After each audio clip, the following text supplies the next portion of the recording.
I heard Billy Joel singing Keeping the Faith earlier, and I was listening to the lyrics, and there's a part of that lyric I never understood. He says he got a fresh pack of Luckies, which is cigarettes, and then I couldn't understand the rest of it. I want you to hear he's look how cool he looks. A mint called Sen-Sen. I should probably hide my ugly finger. And if you look at the ladies there, they are each holding a fresh pack of Luckies and a mint called Sen-Sen. This was invented in the late 1800s by T.D. Dunn, which was a perfume manufacturer. They made this in Rochester, New York, and they advertised it as a perfume for your mouth. You could see there it says breath perfume, and so the government would tax it as a cosmetic. And so if you were a cigar store, you still had to fill out all the tax forms for the cosmetic tax. If you were a drugstore, you would usually keep Sen-Sen in the area where the makeup counter was, because in the old days, those guys knew how to fill out those tax forms. Now, this would have been different if this had been taxed as a mint or if it had been taxed as a candy. The government actually considers a mint and a candy very different, and we'll get to that in just a moment. I wanted to point out how old-timey Sen-Sen is. This is an article from 1956, and it refers to it as an old-time product. Like, this was something that was out of date by the 50s. As it extended into the 80s, it was one of those things that only people's grandfathers would have in their top front breast pocket, and they'd pull it out, cut it open, and pour out those black little licorice flavored bites. Have you seen The Music Man? Because they mentioned Sen-Sen in The Music Man. It's this scene where he's telling the townspeople what's going to happen if the kids hang out at the pool hall. And he says that they're going to cover it up with Sen-Sen, because that's what Sen-Sen was very well known for. That's what they advertised that it would do, is cover up the smell of alcohol or tobacco, and they'd sell them together. You guys probably saw this scene in The Aviator. Cigar, cigarette, Sen-Sen. Cigar, cigarette, Sen-Sen? Look at this thing. This is pretty cool. You would bring this to the baseball game and you could keep track of the runs and hits and outs. Or if you were listening on the radio back then, you could sit there and keep track of how many hits, how many outs, what was going on the game. It's interesting. Nobody knows where the name Sen-Sen comes from. In the records that they had for the company when it was sold in the 1970s, everything that went back as far as they had, none of it ever mentioned the origin of that name. I'm not surprised that they have a baseball counter with this. Sen-Sen was very much perceived as and marketed as a macho breath freshener. In 1977, the F&F Lozenge Company out in Chicago, Illinois, purchases Smith Brothers lozenges. You can still find those in your store today. They also got Sen-Sen as part of the bargain. And they said that as part of that deal, they got all the machinery used to make Sen-Sen, which again, were little tiny black like chiclets. They said that this machinery back in 77 was the oldest manufacturing machinery that was still being currently used. F&F continued to make Sen-Sen until 2013. Sen-Sen had an unusual taste. It was a combination of licorice and mint, and it was designed not to mask the odors in your mouth, but to cling to them and absorb them so that you had fresh breath. Speaking of that American Chicle company, this is Thomas Adams, the founder of that company, who also lays claim to be one of the people that invented chewing gum. He was originally trying to find something that you could use to patch tires, and then he found that if you chewed on that rubber-like substance, it was kind of fun to chew, so he added some flavor and some sugar to it. Next thing you know, chewing gum was born. His first big flavor was blackjack chewing gum, which is a licorice-flavored gum, sort of like how Sen-Sen gum would have tasted.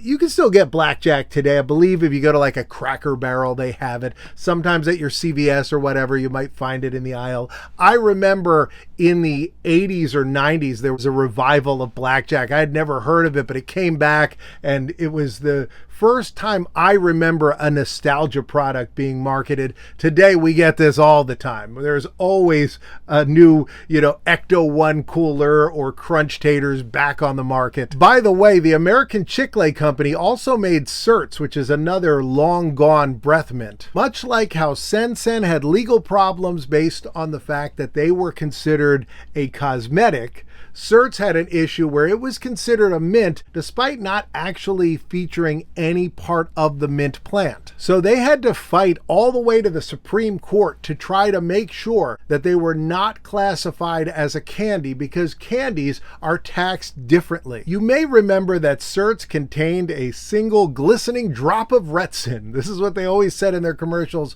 Retsin was a product they made by putting a bunch of things together, and one of them was a type of cottonseed oil that was banned by the US government. And because of this, Certs left the shelves forever. But Certs did once have a deal where you could get free Certs with a dictionary. Do you remember the breath spray Banaka? They went one better than a dictionary. They put out their own cookbook called the Antisocial Cookbook. This was a cookbook full of recipes that were full of onions and garlic and cheese, because no matter what you put in your recipe, no matter what you put in your mouth, could take it away. I love this. Antisocial pork chops, and then look at the flowers. I mean, look at this poor guy. Banaka appeared in the movie Dumb and Dumber. There's a gag where he sprays the Banaka and it shoots behind him. There was also a scene in Seinfeld where she goes after that guy who was like an operatic clown. You sprayed him in the eyes with Banaka? Cherry Banaka, it's new. You could still get Banaka. You could still go order it. I don't know if it's as easy to find. It's certainly not as ubiquitous as it once was, but it's still out there. Sen-Sen and Certs, however, long gone. Gone are the days where you could get the Sen-Sen birthday card in the mail. I love this. You would buy a birthday card that actually had mints in it, as if to say, happy birthday, don't blow out the candles until after you take some, you stink. Really, it's not. Here's a Sen-Sen ad on a thimble. These were sewing thimbles. You'd use them so you didn't poke your finger, but they were common for ads and souvenirs. I love thimbles. Look at these. The Bahamas. We got Epcot. This one's, I think, the Italian Pavilion. The Budweiser Clydesdales. Camp Snoopy.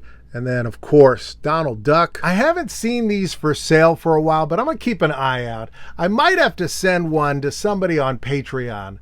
I know Michael and Jessica are at that highest level, and they get a retro item, and few things are more retro than this. Now, there were a lot of advertisements for Sen-Sen, and I found this picture online of a ghost sign. What a ghost sign is in the old days, they'd paint a sign on the side of a building, and then it would slowly fade, but usually you could look at it, still see the lettering, and I love looking for these, but this one is sort of a fake, because it's not from the era of Sen-Sen being new and popular. It's from a movie shoot. It's a 1969 film starring Beau Bridges called Gaily Gaily. And they shot it there, and so they painted this up on the side of the building, and it wasn't removed. It's just slowly faded. So we now have a Sen-Sen sign. You can see it in the film occasionally. It really did set the scene from the era they were trying to appear and approximate. There's a scene in the movie Paper Moon where he goes into the general store and asks for a pack of Sen-Sen as well as Ipana toothpaste. I'd like an Ipana toothpaste and a pack of Sen-Sen.